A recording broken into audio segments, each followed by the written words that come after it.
Si vous êtes nouveau sur la chaîne, n'oubliez pas de vous abonner et d'activer la cloche de notification. On commence. Ce week-end, Israël Adesanya a encore perdu sa ceinture des poids moyens, dans un combat que personne ne l'imaginait perdre. Face à cette surprise, Benoît Saint-Denis, la nouvelle vedette du MMA français, a envoyé un gros message. Benoît Saint-Denis, depuis sa dernière victoire à l'UFC Paris, n'est pas seulement la nouvelle star du MMA français, c'est un nouveau grand espoir dans la catégorie poids léger, la plus relevée de toutes. Il est encore tôt pour l'affirmer avec certitude, lui est encore jeune, mais certaines grosses stars de l'organisation sont persuadées que l'ancien des forces spéciales a les armes pour devenir champion un jour.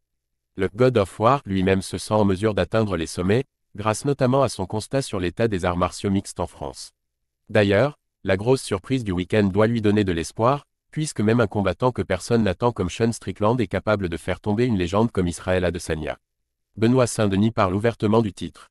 Comme tout passionné qui se respecte, BSD était devant sa télé pour assister à la surprise de la décennie, et il a eu des choses à dire en réaction à la défaite d'Israël Adesanya.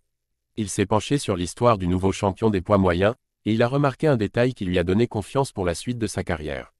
Pour rappel, Sean Strickland ne tient pas de round avec Elise Zaleski dos Santos mais détruit Israël Adesanya, et Gabriel Miranda, son adversaire lors de l'UFC Paris 1, NDLR, soumet en moins de 1 minute. Il y a vraiment de la place dans ce monde rempli de faiblesses. J'ai hâte, un bain de sang. Elise dos Santos, le Brésilien dopé qui a battu Benoît Saint-Denis pour ses débuts à l'UFC, a déjà mis KO le nouveau champion des poids moyens Sean Strickland, et pour le Français, c'est un signe qu'il peut arriver au sommet. S'il a résisté à un tel adversaire, sous produits illicites et dans une catégorie supérieure à la sienne, comment pourrait-il s'incliner contre un autre? Il promet en tout cas un bain de sang à son prochain adversaire, ce qui serait un premier pas vers son rêve d'or.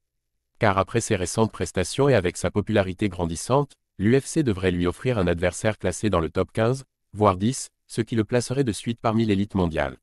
L'avenir lui réserve sans doute quelques belles choses, et les fans sont là pour l'accompagner.